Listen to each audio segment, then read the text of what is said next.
In the Canadian province of Quebec, the almighty St. Lawrence and Ottawa rivers meet at a place called the Lake of Two Mountains. Here lie two communities.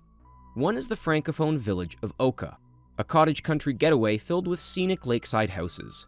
The other is Kanehsatake, an indigenous Mohawk settlement. Oka and Kanehsatake are two communities with distinct yet inseparable histories. By 1990, the relationship between the two had spiraled out of control.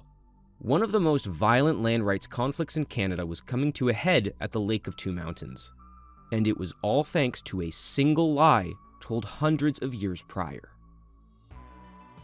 When the St. Lawrence River was first settled by French colonists, they had shouldered their way into the valley among several indigenous nations that also called the river home, including the Mohawk Nation. The Mohawk, or Kanien'kehá:ka, live in several areas around modern Quebec, Ontario, and New York State, and are one of the 6 nations of the Iroquois Confederacy, or Haudenosaunee. Hundreds of years ago, the Mohawk village of Hochelaga sat at the base of the mountain now called Mont Royal on the island now known as Montreal. Jacques Cartier had picked out that name for the mountain during his first arrival to Hochelaga in 1535. But in the 65 years between Cartier's departure and the next European exploration of the island, the Haudenosaunee had mostly moved away from the St. Lawrence Valley and had returned to their homeland of upstate New York. In their absence, the colony of New France grew and expanded around the St. Lawrence River.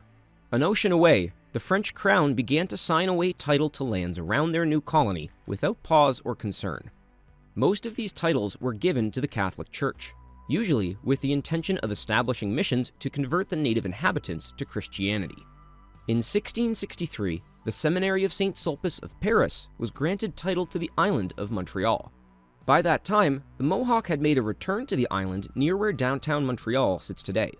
The Sulpicians wanted more room for French settlement of the island, and with their official title in hand, they began the displacement of Mohawks further and further away from French communities around Montreal.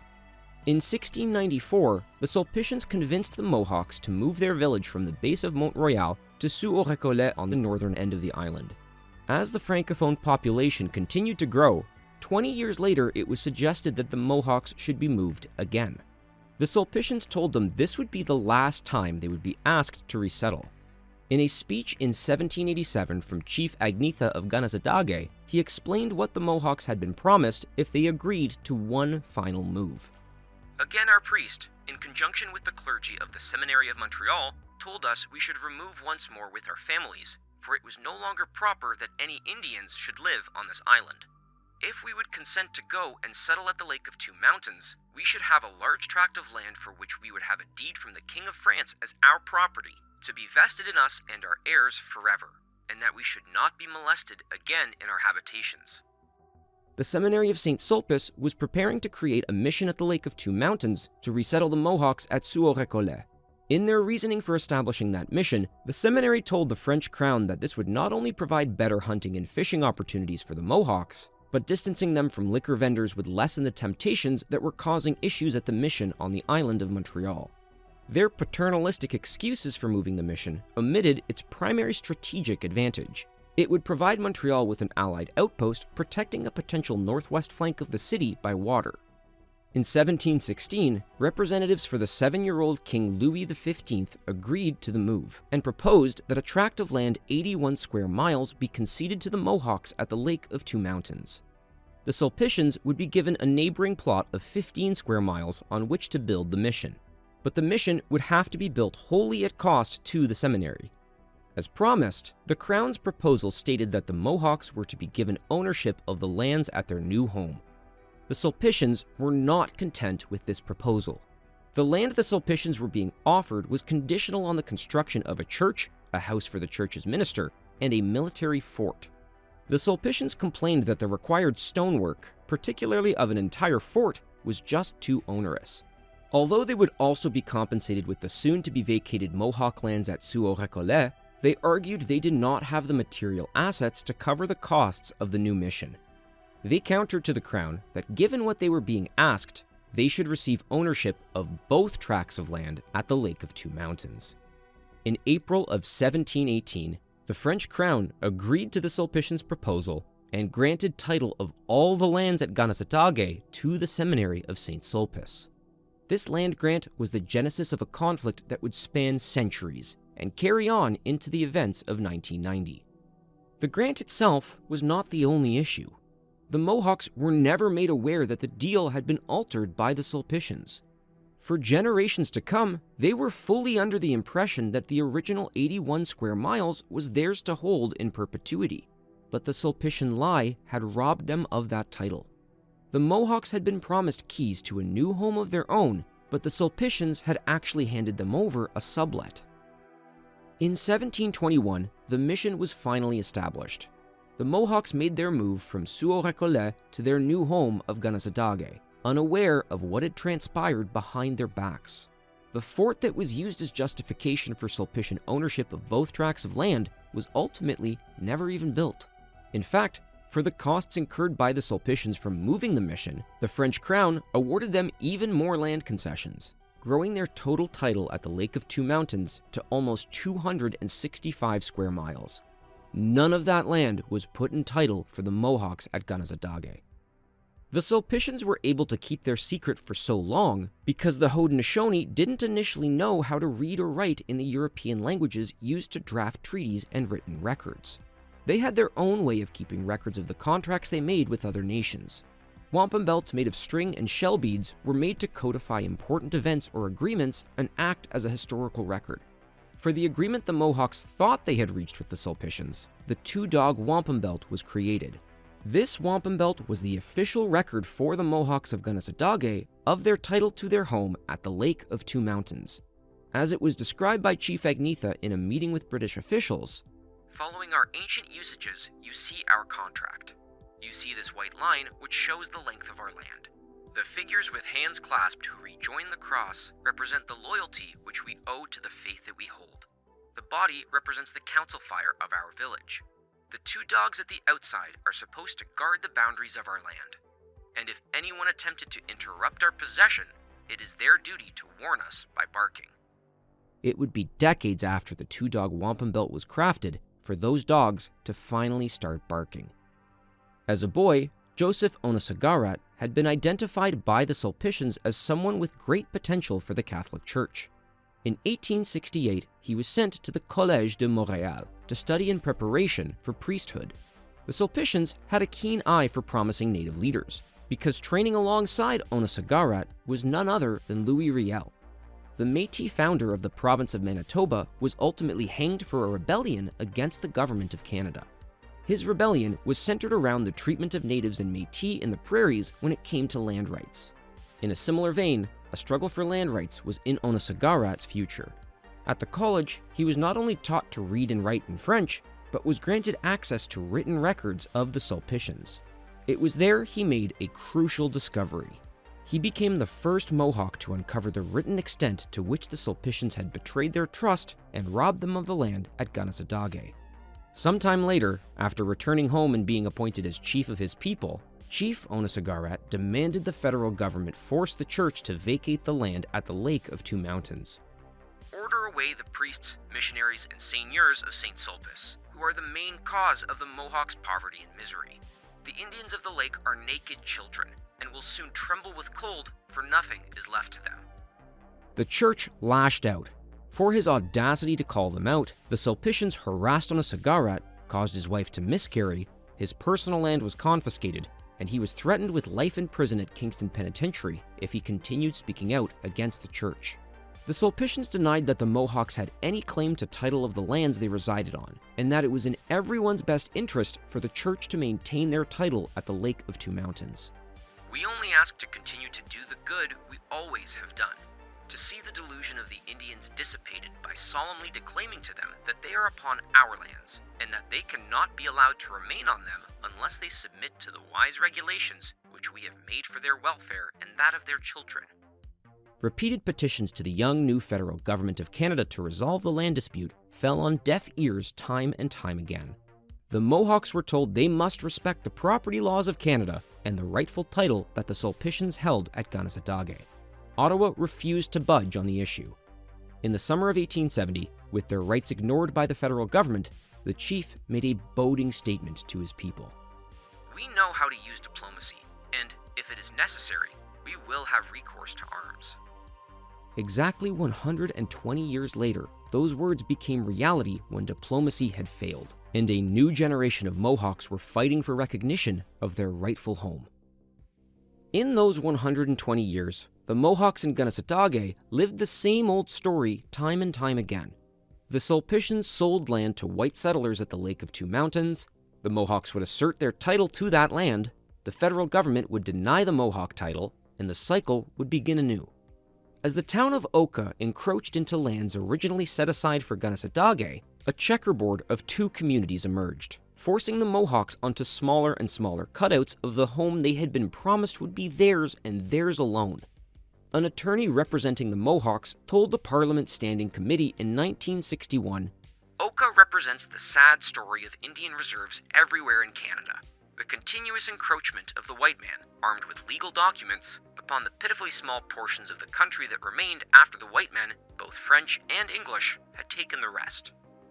The final straw that brought the land issue to a head was the most mundane, cottage country type of issue you could imagine: the expansion of the local golf course. In 1945, the federal government bought out the remaining Sulpician land around Oka, except for a section known as the Pines. The Pines had been used for centuries by the Mohawks of Kanehsatake as a pasture for cattle and as a woodlot. When the federal government declined to purchase the Pines on the grounds that they were uninhabited, the Sulpicians sold part to some French investors, and in 1959 sold the rest to the township of Oka. 2 years later, a 9-hole golf course was built on its eastern edge, despite objections from the Mohawks. In early 1989, the town announced that they planned to expand the Oka golf course from 9 to 18 holes, as well as build 50 new luxury homes around the course. But the kicker was that the township was planning this development on top of a Mohawk cemetery.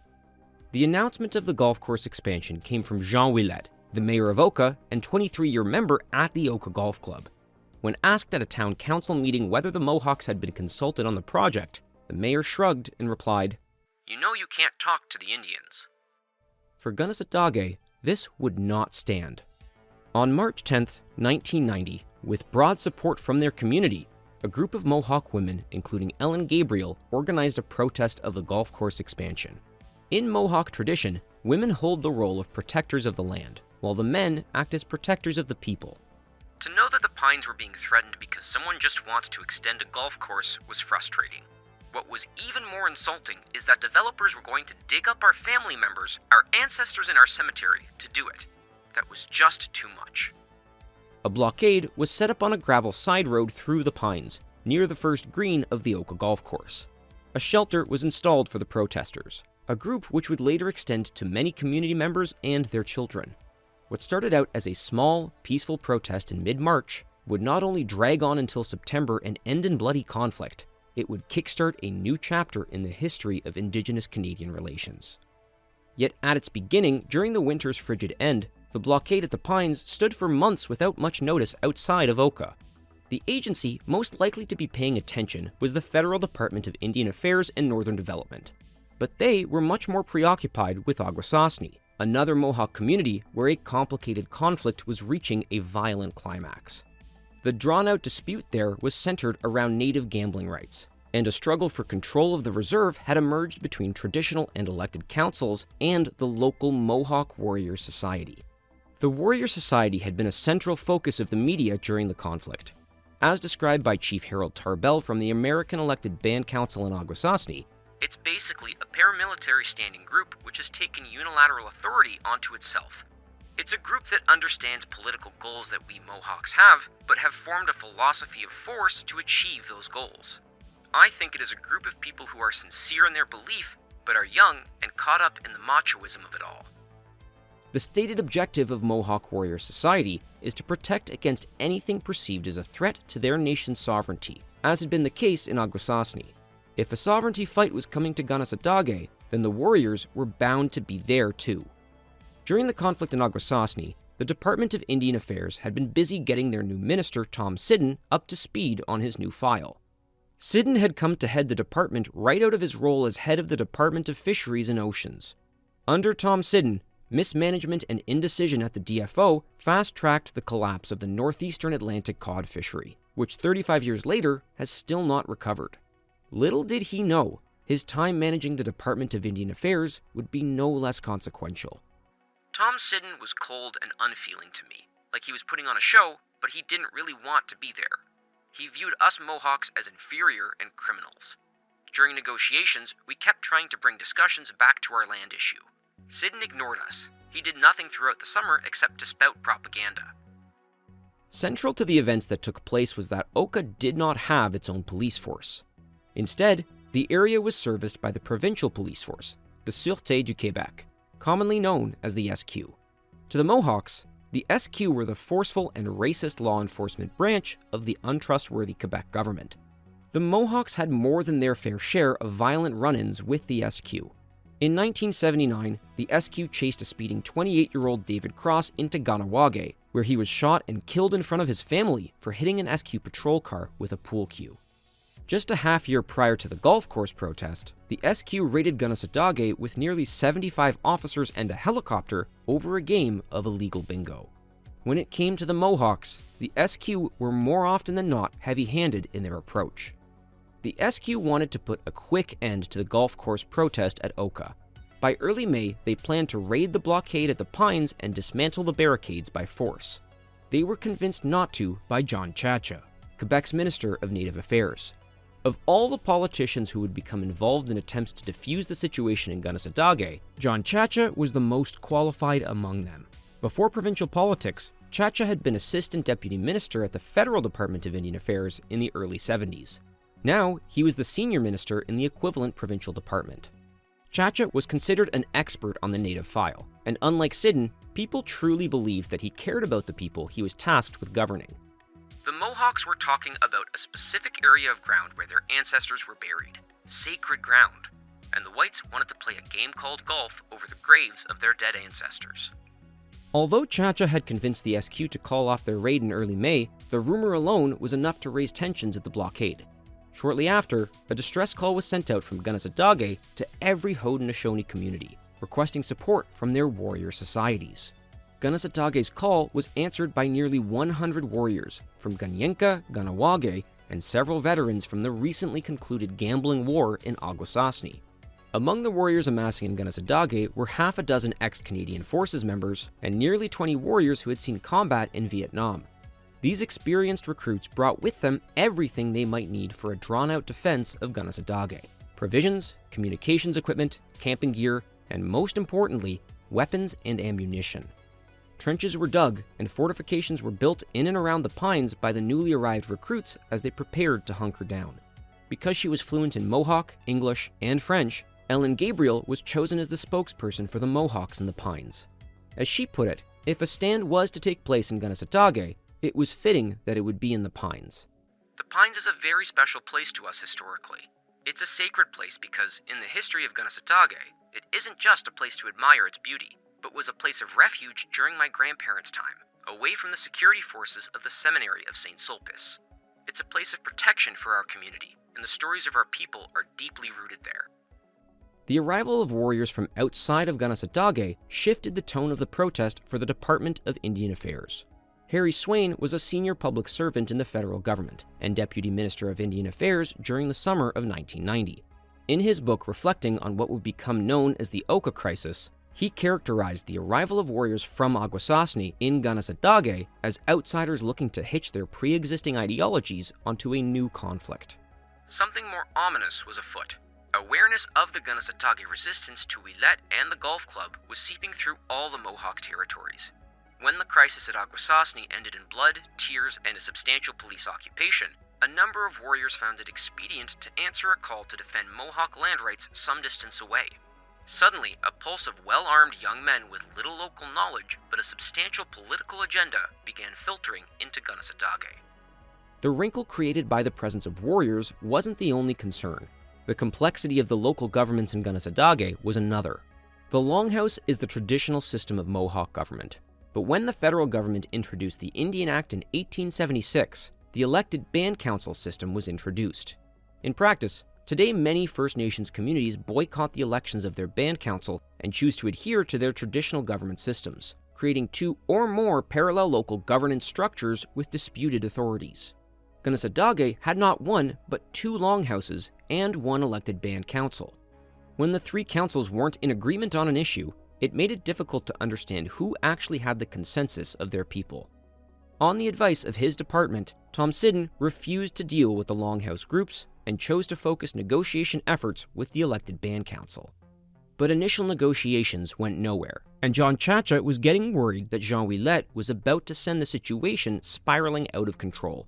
The town of Oka was still hell-bent on seeing the golf course development through, and Ouellet had secured a provincial injunction from the Quebec Superior Court that granted the SQ the right to disperse the blockade if it still stood after July 10th. As Chacha saw it, Ouellet's itchy trigger finger would have sent the SQ into the pines as soon as he was allowed to. Chacha wrote a letter to Ouellet on July 9th, pleading for patience from the mayor. Chacha warned that calling in the SQ would only escalate the problem and had the potential to end badly for everyone.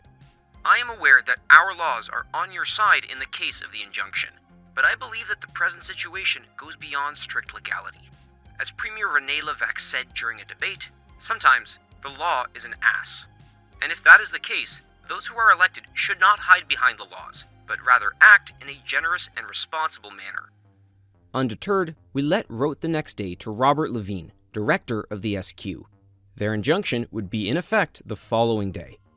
We ask you to put a stop to the various criminal activities currently taking place. We are counting on you to settle the issue without further delay and without further requests from us. The same day Ouellet sent his letter, the elected band council at Kanehsatake received assurances from John Chacha that the barricade would not be attacked by the SQ. But little did he know that Ouellet had pressed down on the big red button, and that the SQ were about to take matters into their own hands. On July 11th, everything changed. Just before 5 a.m., a fleet of SQ cars and trucks made their way through Oka. The majority assembled at a position on the highway just south of the Pines, with a smaller group positioned at the northern entrance. Nearly 100 officers arrived dressed in body armor, equipped with riot shields, helmets, batons, revolvers, and rifles. The SQ were preparing for an early morning raid on the Pines.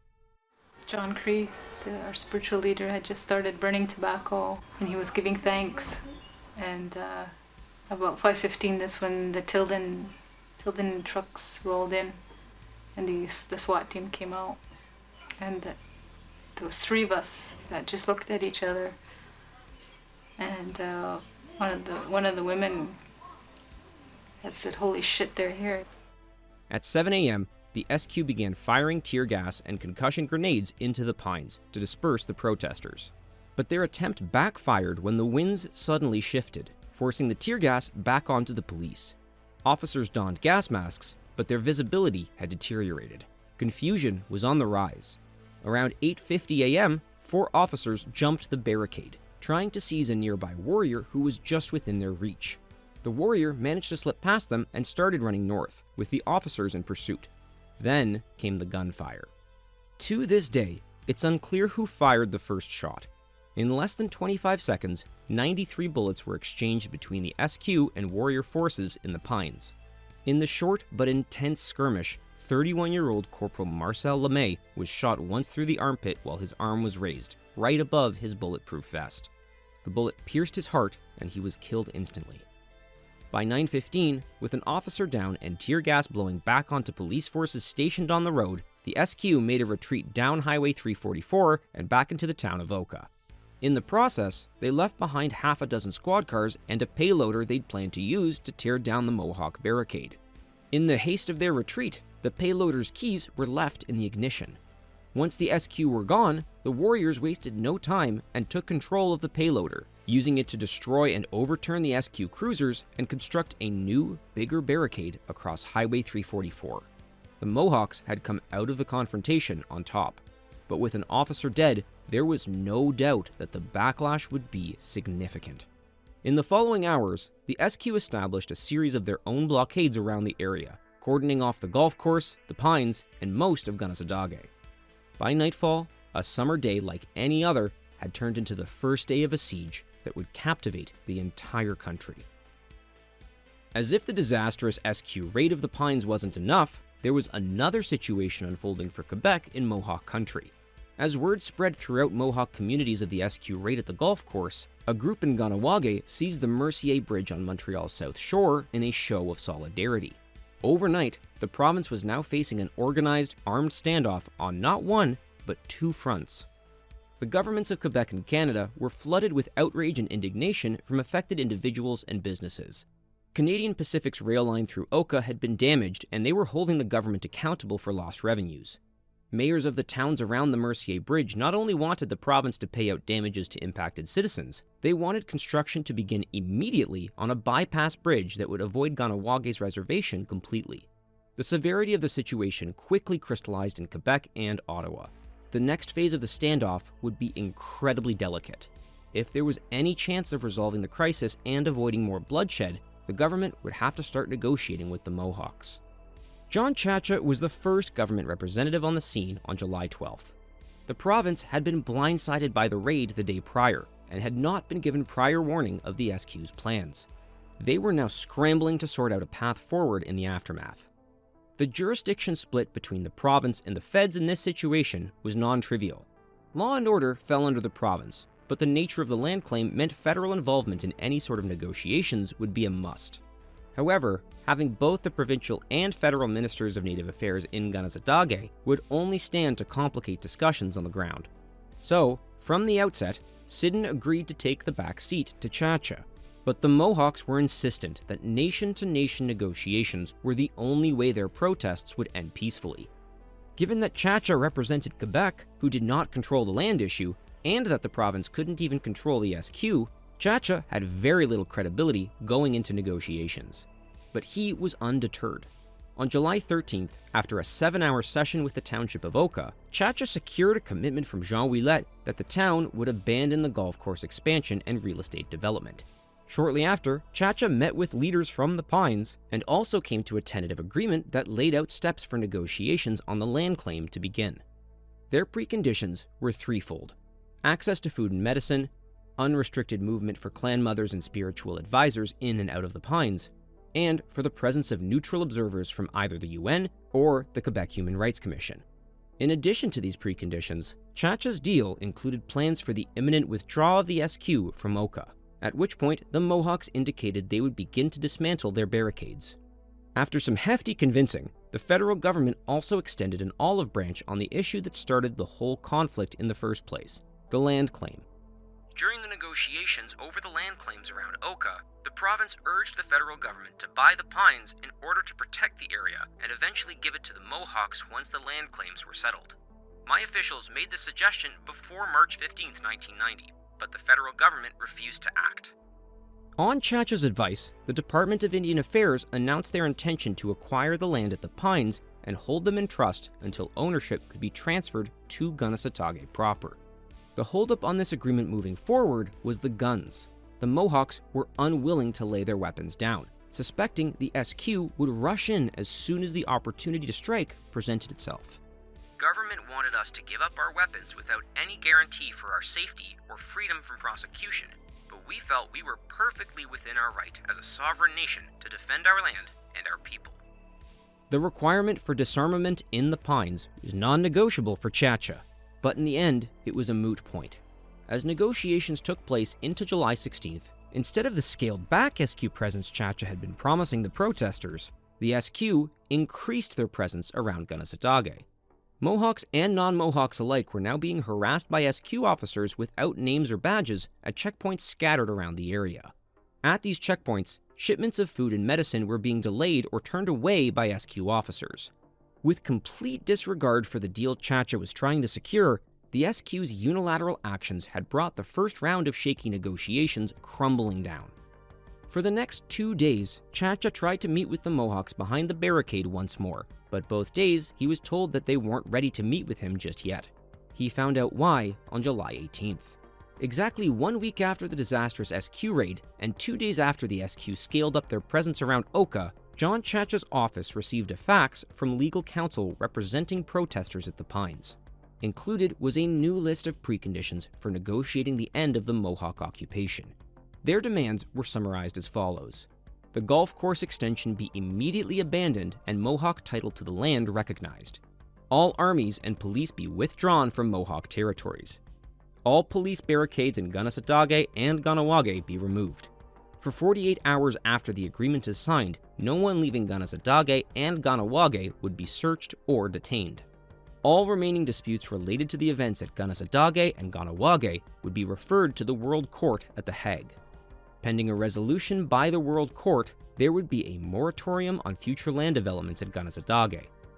This list of demands was a far cry from the earlier preconditions Chacha had secured that were centered around supplies, movement, and observers. And if these were just preconditions, who could imagine what their actual demands would look like? Some of the demands from this new list were not so difficult to meet. The town of Oka had already abandoned the golf course expansion, and the federal government was in the process of securing the land in question. But other demands were simply out of the question. Of concern to Indian Affairs was the demand for a 48-hour get-out-of-jail-free card. The Mohawks were understandably concerned about what would happen to them if they were to be put in SQ custody, but amnesty after the death of Corporal LeMay was out of the question in Ottawa. The other big concern was the prelude of their letter, which made mention of repeated disruption of the Mohawk nationhood by Canada and the United States. Not only did the mention of the United States seemingly intend to bring the issues at Akwesasne and all other American Mohawk communities into the negotiations, the notion of an independent Mohawk nation state was being thrown into the mix. Then, there was the ambiguous definition of what the demand letter considered to be Mohawk territory. In Kanehsatake, was this just their current land holdings? Or did it include the entire original land grant from the French crown in 1717? Either way, the tone of the negotiations had drastically changed. The Department of Indian Affairs had their suspicions as to why.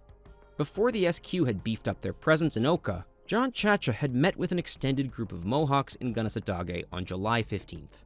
This group included clan mothers, longhouse people, but notable to Harry Swain was the presence of several warrior leaders in these discussions.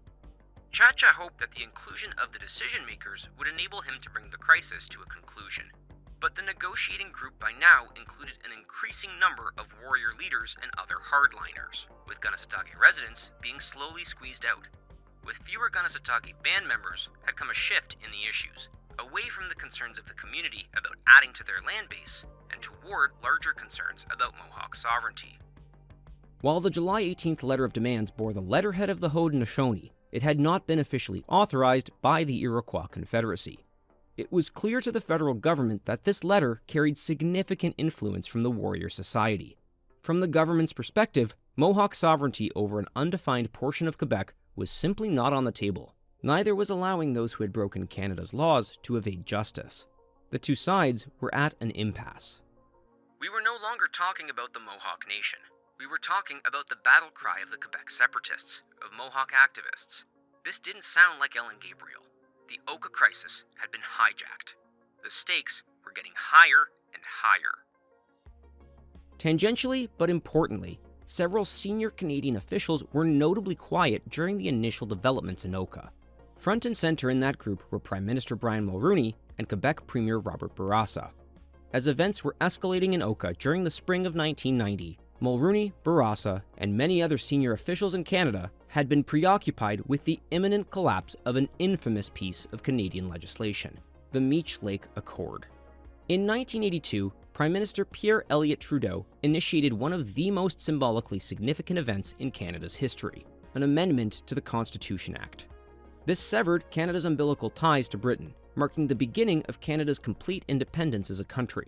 But the significance of this major step was left with an unfortunate asterisk. A single province, Quebec, had refused to sign on. As Trudeau's successor, Mulroney had set his sights on repairing this tear in the constitutional fabric of Canadian Confederation, an achievement that, if successful, would define his term as Prime Minister, and if not, would leave the door open to a unity crisis. In 1987, just a half-hour drive from downtown Ottawa, Mulroney gathered all the premiers of Canada, including Robert Bourassa, at Meech Lake in the Gatineau Hills. The Meech Lake Accord took shape with a singular goal: securing unanimous consent from the provinces for the constitutional amendments. this time with sign-off from Quebec. As it had been presented, there was backlash across the country to the accord.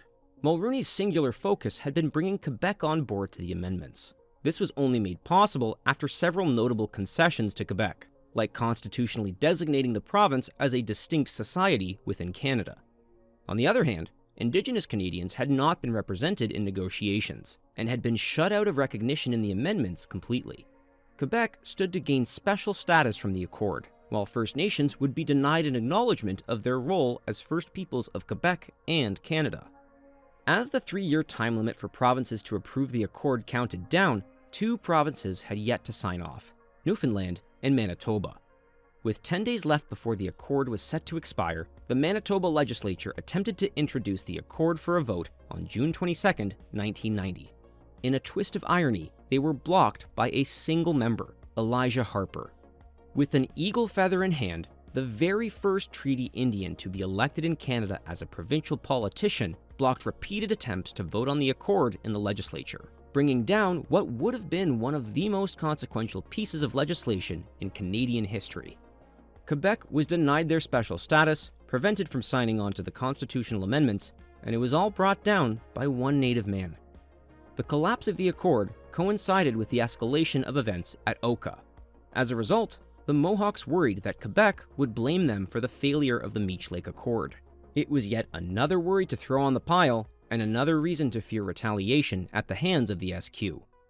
The collapse of the Meech Lake Accord coincided not just with the escalation of the crisis in Oka, but also with the start of summer, when many Canadians take vacation, including civil servants. With the death of Corporal LeMay, employees in key departments and functions were called back to Ottawa to deal with the crisis at hand. On July 23rd, the day he'd returned from vacation, Harry Swain was asked by the Prime Minister's office to give a background press conference on the history of the land dispute at Kanehsatake. Swain's press conference was a PR disaster. On the evening news that night, Swain was dragged through the mud for statements he made linking warriors with weapons experience to their involvement in cigarette smuggling on the St. Lawrence River. Naive and tired, I had failed to follow the accepted media framing of events, which was all about brave Indian victims and intolerant white land thieves. All the media could report, I felt sure, was something about a senior government official charging that some Mohawks were involved in criminal activities. I was wrong. That evening, I was the lead item on the CBC National News. On Wednesday morning, I was wondering if I still had a job. The next day, Swain was called to Centre Block to face the Prime Minister and Cabinet, but he did not lose his job. Instead, what he did lose was most of his free time for the rest of that summer. His job would make sure of that.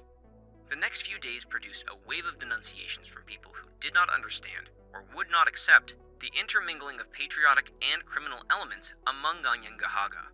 These were followed by more thoughtful commentaries that recognized that the warriors' interests in smuggling and gambling closely aligned pecuniary gain with Indian nationalism. Unsurprisingly, Swain's comments linking organized crime with the warriors were met extremely poorly in Kanehsatake. This misconception, equating the term warriors with thugs or criminals, has been part of the propaganda machine mobilized by colonial governments. The government's response to us, even prior to July 11th, was really connected to these stereotypical notions and centuries-old propaganda that frame Iroquois or Mohawk people as the most warlike.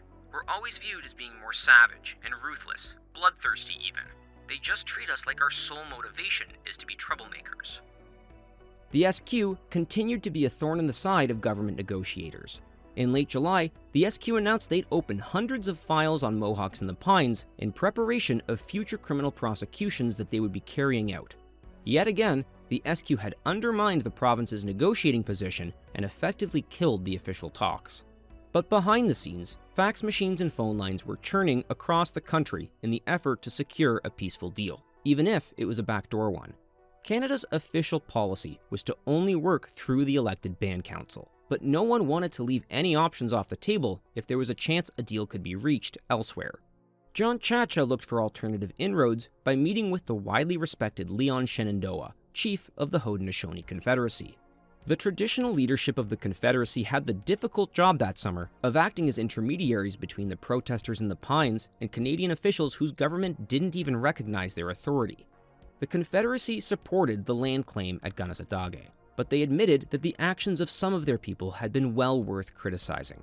Among other comments on the activities in Oka, they considered the warrior demands for international amnesty and arbitration through The Hague to be nothing more than posturing. Harry Swain was also in backdoor talks with the Confederacy leadership, even though he was still taking heat from First Nation groups for his disastrous press conference. Taking place at his personal residence, Swain's backdoor talks were more literal than most. There had been some threats against me, which resulted in the RCMP Protective Service parking a car and a Mountie in our driveway from the time I got home until 10 p.m., which was shift change time. The Mountie departed, since in Ottawa all assaults happened by 10, and shortly afterward, the Confederacy men who had been waiting around the corner came to call. Canada was taking a beating for the ongoing crisis by the UN and international media outlets. Domestically, the news of what was going on in Kanehsatake had spread from coast to coast. From newspapers to radio to television, Indigenous resistance in the face of tyrannical Canadian imperialism was on full display, and it was resonating with First Nations across Canada. A tidal wave of sympathy protests swept the nation. The Federal Indian Affairs Office in Saskatchewan was occupied by Cree protesters. Railways and bridges across British Columbia were blocked with support from the Union of British Columbia Indian Chiefs. Algonquin protesters came and set up camp on islands in the Ottawa River across from Parliament. Demonstrations and blockades on roads and rail lines were popping up everywhere from New Brunswick to Nova Scotia to Northern Ontario to Manitoba. In a way unlike any other time in the country's history, First Nations had successfully drawn the gaze of Canada's media establishment for more than a fleeting moment. The crisis in Quebec had put a spotlight on the kinds of issues First Nations had been dealing with for centuries. On July 27th, backed by John Chacha, the federal government extended a new proposal to the Mohawks at the Pines. Thompson announced that his department had purchased the housing development lands around the golf course for $1.4 million. He also announced that they would begin negotiations on the land of the golf course expansion itself as soon as the barricades at the Pines came down. Even though this was a direct step towards securing their land claim, several voices from Kanehsatake denounced Siddon's actions. The problem was the use of Indian Affairs funds to purchase the land. As they saw it, if Indian Affairs redirected department funds for the purchase, it would reduce the department's operating budget for other Native groups and would effectively translate to a tax on every other First Nation in Canada. Separately from the land issue were complaints from the Pines that their preconditions for food and medicine, passage for advisors, and international observers had not yet been met, and that no proposals would even be considered until this was resolved. The government disagreed that those preconditions were not being met, and insisted that negotiations continue. This prompted a response by the Pines on August 4th with a new list of demands and preconditions for negotiations related to sovereignty. Tom Siddon, now convinced the warriors were running the show, quickly shot them down. Their demands are utterly unacceptable, requiring nothing less than the setting up of an autonomous nation-state or territory to be ceded by Canada. The warriors do not have a just cause. Their goals are not legitimate. Their tactics are not in keeping with the honored and peaceful traditions of the first citizens of Canada. The escalating demands of the Mohawks, first the Pines and the golf course, then the land unification for Kanehsatake, then the whole of the seigneury of Lac des Deux Montagnes, and finally full-bore international sovereignty, made a negotiated solution impossible. No federal government, especially one dedicated to fighting Quebec separatism, could possibly acquiesce in tearing hunks out of Canada for a new country called Kanehsatake. The entire country was paying attention to the unfolding crisis in Quebec. Premier Robert Bourassa had an unmitigated disaster on his hands. Contrary to Chacha's sympathetic understanding for the plight of the Mohawks, the vast majority of Bourassa's caucus echoed the impatience of their white francophone constituents. Their frustration was mostly focused on the blockade of the Mercier Bridge in Kahnawake. Loud, angry voices were calling on the province to forcefully end the blockade that was adding several hours to commutes between Chateauguay and Montreal. With the SQ's track record, no one, including the government, wanted to see the SQ attempt another raid. But there were other avenues the province could take. Bourassa's office found their path forward in an obscure rule in the National Defense Act. Part 11 of the NDA, Aid of the Civil Power, has been described as a colonial hangover. At a time when Canada began to develop its own military forces independently from Britain, Part 11 of the National Defense Act was meant to dissuade Canada's provinces from operating their own militias and instead relying on and contributing to the national military. Part 11 stated that if a province was facing a threat, like a riot or insurrection, the province was allowed to directly request the use of the Canadian Armed Forces. Without anything Parliament or even the Prime Minister could do to block it, the head of Canada's military, the Chief of the Defence Staff, was the only person by law who could decide on how to respond to that request. Part 11 of the National Defence Act as it stood in 1990 remains unchanged to this day. On August 6th, Robert Bourassa used Part 11 of the National Defence Act to send a request for military aid to the CDS, General John de Chastelain. Reporting to General Chastelain was Army Commander and Head of Mobile Command Lieutenant General Kent Foster, who was tasked with responding to the crisis in Quebec. Among several battalions under his direction that summer was the Royal 22nd Regiment, the 22 in French, but known to Anglophones as the Vendus. Foster's first act in the crisis came in the form of a public announcement that it would be a week before the Vendus took up positions and replaced the SQ at the front lines. But the message was clear. The army would be heading to Oka. In Chacha's opinion, with this move, the government was playing right into the warriors' hands. The world would be watching the Canadian Army moving against a small, determined, defiant, beleaguered, and outnumbered band of mistreated natives, standing proud, willing to sacrifice their lives for their ancestral right. This is the stuff myths are made of. That is why the Mohawk strategists welcomed the presence of the army. They were no longer brigands pursued by a provincial police force. They were now the warriors of the Mohawk Army, doing battle with the Canadian Army, defending the Kanien'kehá:ka territory, and entitled to the treatment accorded to soldiers or any nation defending its frontiers. This implied the recognition of the Mohawk Nation as a separate state, with full sovereignty over its lands. The warriors knew what they were doing. The army could have been called into Quebec in a few different ways, but after Bourassa made the request via the National Defence Act, Brian Mulroney was painted into a corner. If he had acted sooner and used the Emergencies Act to call in the army like Pierre Trudeau had in 1970 during the October crisis, the federal government would have remained in control of the situation. But the way the requisition had gone through the National Defence Act, Quebec's provincial government now had direction over the National Canadian Army, but the federal government would still bear public accountability for their actions, even though they were left watching from the sidelines. Other big changes were coming in the government's approach. 2 days after Bourassa requested the army's presence in Oka, Mulroney made his first direct intervention into the crisis in Kanehsatake. Chief Justice Alan Gold of the Quebec Supreme Court was appointed mediator for negotiations. Additionally, Bernard Roy would serve as negotiator for the federal government's position. In a separate announcement from Quebec, Alex Patterson would negotiate on behalf of the province. Judge Gold was briefed on the situation, and after one meeting behind the barricades, he secured an agreement with the Mohawks of the preconditions required for negotiations to continue. All it took was a letter outlining the government's guarantee of the 3 basic preconditions from almost a month prior. To mark the agreement, Alan Gold, Thompson, and John Chacha joined the Mohawks behind the barricade for a signing ceremony of these preconditions in the Pines. What should have been the beginning of a peaceful resolution to the crisis marked the beginning of its forceful end. The signing ceremony immediately turned into a scandal in the media, as it posed several embarrassing problems for the government. First and foremost, the optics of some of Canada's most senior officials negotiating with masked men with guns were not well received. The ceremony gave a sense of credibility to the warriors that neither the government nor the traditional Haudenosaunee leadership were keen to provide them. And although the documents signed were just of the 3 preconditions to enable real negotiations to take place, it was later revealed that the government attendees had been duped. The version of the agreement that had been translated into Mohawk included an extra section on Mohawk sovereignty, which had been unknowingly signed by both Siddon and Chacha.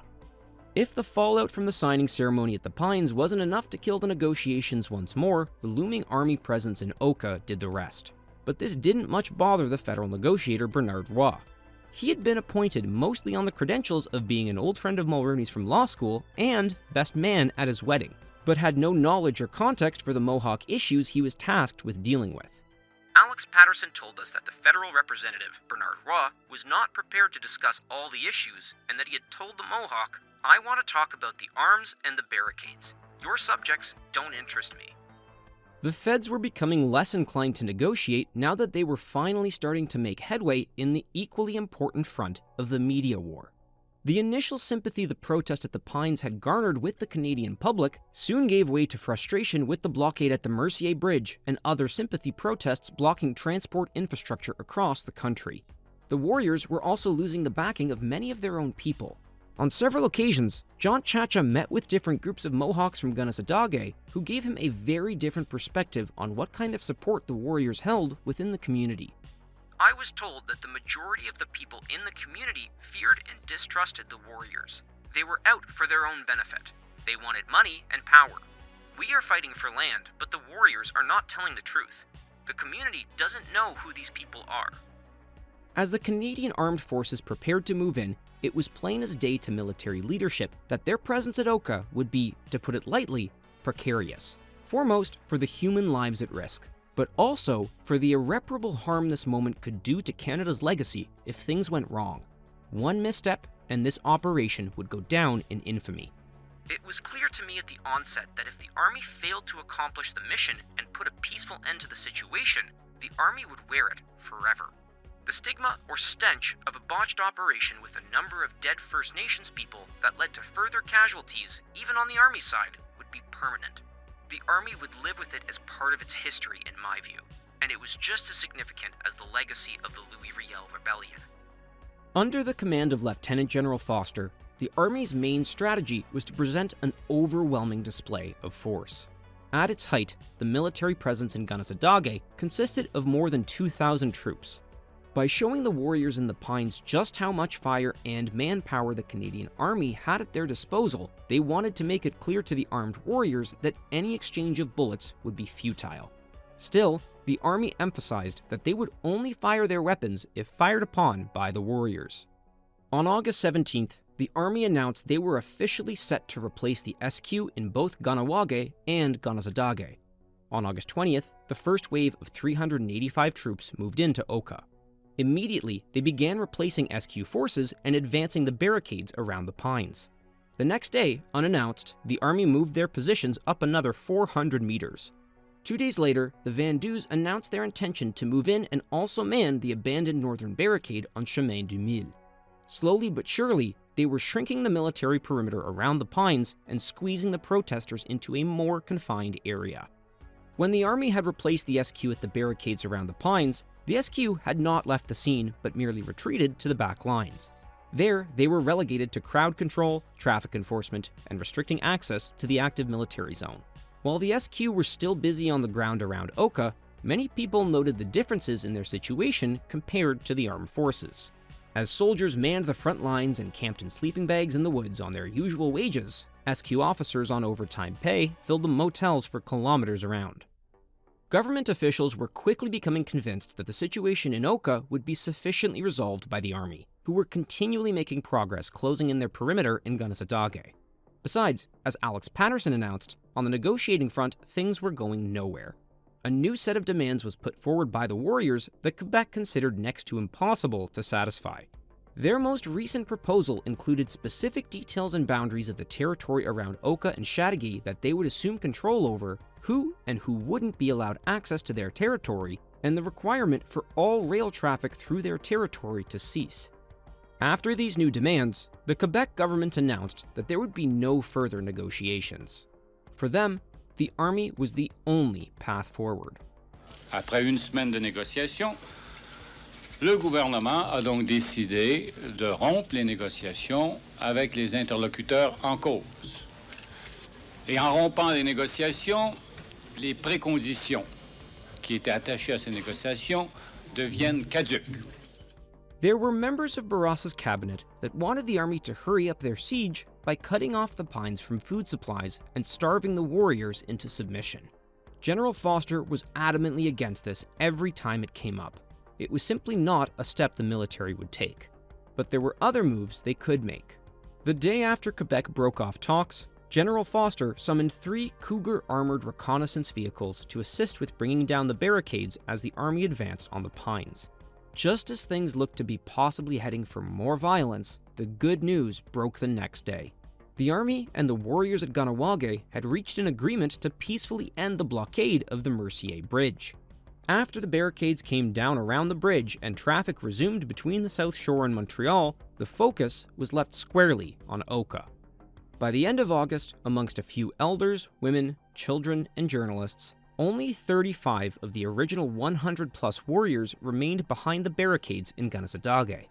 On September 1st, another 10 warriors chose to depart as the military announced they would continue shrinking their perimeter around the protesters.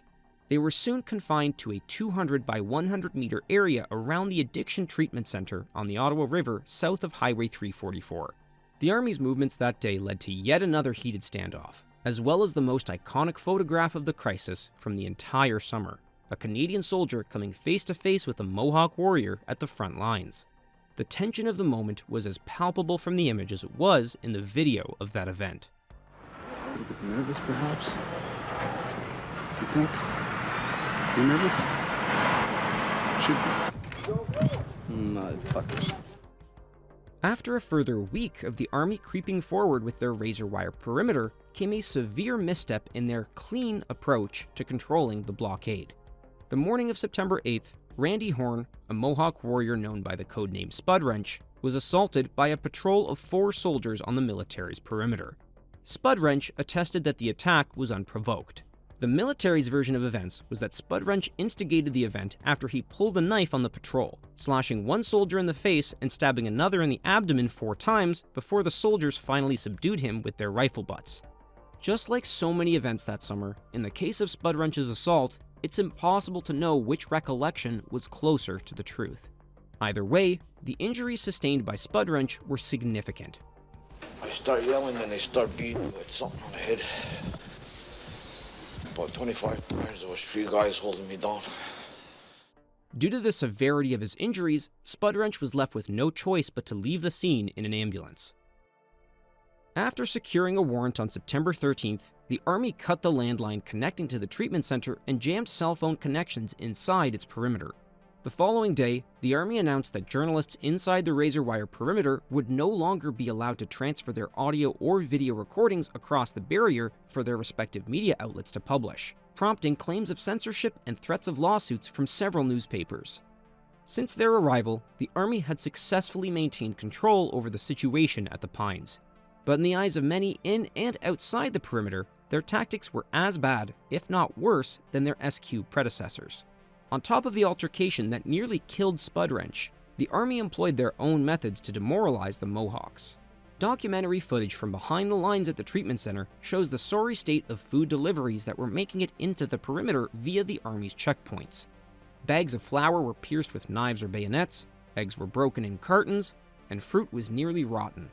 Ronald Cross, a warrior codenamed Lasagna, was specifically targeted by Canadian soldiers who positioned a banner signed by the Vandus just outside the barbed wire perimeter. It read, "Lasagna Dead Meat." In several instances, high-pressure water hoses were used by the Army on Mohawks who got too close to their perimeter. By the end of September, protesters at the treatment center knew that their cause was reaching its end. The story at Oka was losing hold of the media's attention like it had in July, and their bargaining position had evaporated with the end of the blockade at the Mercier Bridge. There was little left to do. Emotions ran high as a bonfire was lit at the treatment center. After many prayers and hugs and tears, they decided it was time to end their defense of the Pines.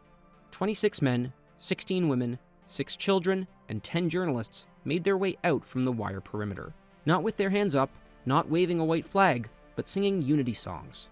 Their path brought them face to face with the Army, but as they would heavily emphasize afterwards, they did not surrender. In the darkness and confusion of the night, the Army started rounding up and arresting the protesters. In the commotion of screaming and crying and turmoil, another near disaster occurred. 14-year-old Wanique Hornmiller, while holding her 4-year-old sister's hand, was stabbed by the bayonet of a Canadian soldier. By most accounts, it was almost certainly an accident. Harry Swain's telling of the event called the injury a minor wound. In her own account years later, Hornmiller recalled what a doctor told her about her injury after she waited 22 hours for medical treatment at the hands of the Army. he checked me out and he said, you know, you're very lucky to be alive. And I said, why? And he said, because had it been a centimeter either way, because I got hit right on my sternum, he said, had it been a centimeter each way, you would have gone right into your heart and you would have died. On the evening of September 26th, 78 days after the death of Corporal A, the siege of the Pines of Kanehsatake, known across Canada as the Oka Crisis, finally came to an end. After the standoff concluded, there was very little appetite by either the courts or the public at large for retaliation against the Mohawk protesters. Although several arrests were made, all but 5 people were acquitted, and even then, only one warrior, Ronald Cross, served time in prison. When the barricades finally came down at the Pines, the federal government slowed down their campaign of land acquisitions in Mohawk country. In the following years, they made the odd purchase here and there in the attempt to fill in the checkerboard of Mohawk land titles surrounding Oka. However, while these purchases have been earmarked for the Mohawks of Kanehsatake, the land titles themselves have still not been officially transferred. The transfer of the crown lands at Kanehsatake to the band remains stalled to this day, impaled on the inability of the Mohawks, elected or otherwise, to put forward a government able to speak for the people. The lands are still held in trust by the federal government, pending a community decision on what it wants and how to treat existing tenures. After 5 years of legal maneuvers and delays from the SQ, a coroner's inquest was finally held to look into the details about Corporal Amay's death. The use of these stall tactics from the SQ were presumably due to what they worried an inquest might reveal, not only about their dismal strategic planning and leadership leading up to the July 11th raid of the Pines, but about Corporal Amay's death itself.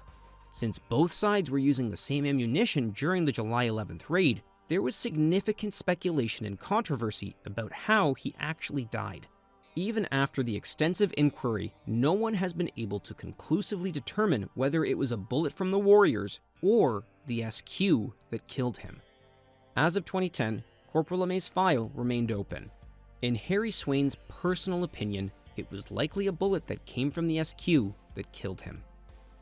An important element that raised the profile of the protest at the Pines was the intense media coverage of the event. At the start of the crisis, the Canadian public was easily convinced of the moral authority that the Mohawks of Kanehsatake held on the land issue. No one would dare argue that they'd be willing to have their own ancestors exhumed in the name of a golf course expansion. But support for the Mohawks gave way once the warriors emerged as the face of the protest at the Pines. The Canadian public was not sympathetic to masked gunmen, and their continually escalating demands eroded the support they had. As a result, the support the Mohawks initially enjoyed soon gave way to an impatient desire by Canadians at large to wrap up the blockade and move on with their lives. Some would argue this shift in public perception naturally took place as the more hardline warriors emerged as the dominant faction within the protest. Many others, like Ellen Gabriel, believe it was a result of how the media chose to portray the situation. In 1990, Canada and Quebec prevented journalists from telling the truth and pilfered their films. Journalists had to sneak out tapes for their producers, as the government and the authorities didn't want to show the world how the police and the army were treating us behind the barricades. The media mostly focused on the men in camo gear and ski masks holding guns because they weren't allowed into the community. So they focused on the guns and on criminalizing the community instead of paying attention to the real culprits: the federal, provincial, and municipal governments, and the original land thieves, the Seminary of St. Sulpice.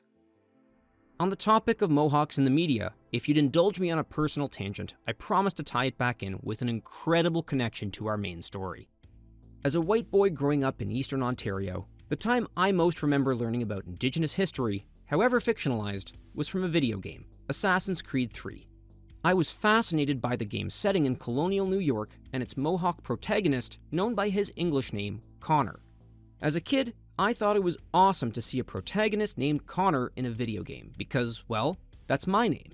I know it sounds silly, but for me, even just seeing my first name used for a character in a game I liked made me feel some small bit of what it's like to be represented. That game is notable in hindsight to me as one of the few examples of Indigenous representation and the only example of Mohawk representation in media I can strongly recall from my childhood. Today, things are a bit of a different story. Take, for example, Letterkenny and Shoresy, two fantastic Canadian shows. Both of these programs have intentionally worked to not only include Indigenous characters, but to present them as authentically as possible. Tio Horn is a Mohawk who plays Tanis on Letterkenny.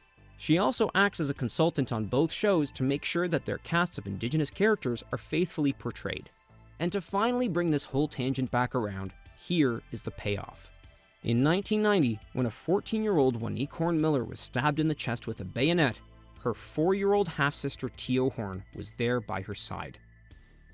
Wanique Horn Miller made a full recovery from her injury in 1990 and went on to become a celebrated and accomplished water polo athlete, representing the Canadian team as co-captain at the Sydney Summer Olympics in 2000.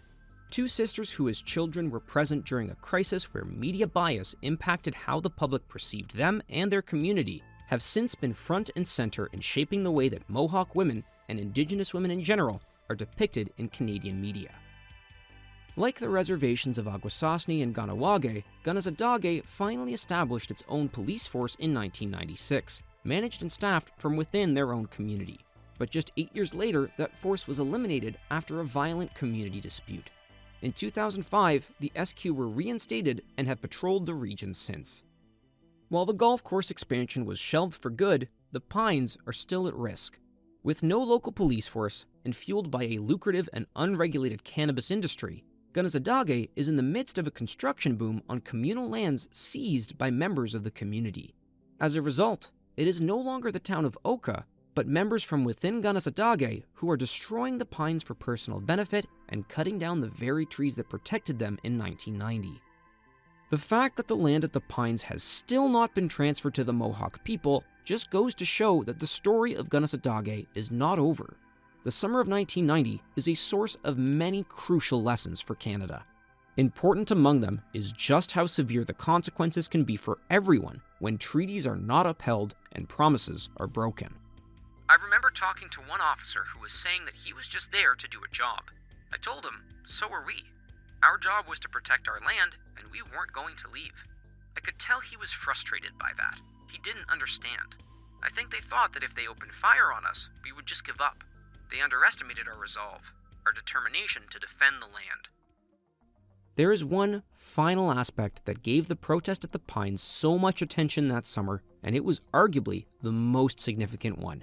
The events taking place simultaneously in Kahnawake. On its own, the blockade at the Pines of Kanehsatake might not have been successful in capturing the attention of a nation like it did. But with only 5 bridges connecting the island of Montreal to the south shore of the St. Lawrence, even a temporary shutdown to one of them caused a major disruption to the city of Montreal as a whole. So when the people and warriors of Kahnawake blockaded the Mercier Bridge, they not only provided solidarity to their family in the Pines, they gave them concrete negotiating leverage with the Quebec and Canadian governments. The government knew that in order to weaken our position here at Kanehsatake, they had to get rid of the Mercier Bridge barricade. This barricade was the only thing that prevented a second attack by the SQ, put a pause on the Canadian Army from moving in, and prevented a massacre at Kanehsatake. But that leverage came at a cost. Tensions grew heated between the Francophone people of Quebec and the Mohawks of Kahnawake as the blockade of the Mercier Bridge became a third defining chapter of the summer of 1990. Canada's colonial reality reared its ugly head when a series of race riots broke out in Montreal's suburbs, and it shook the country to its foundation like never before.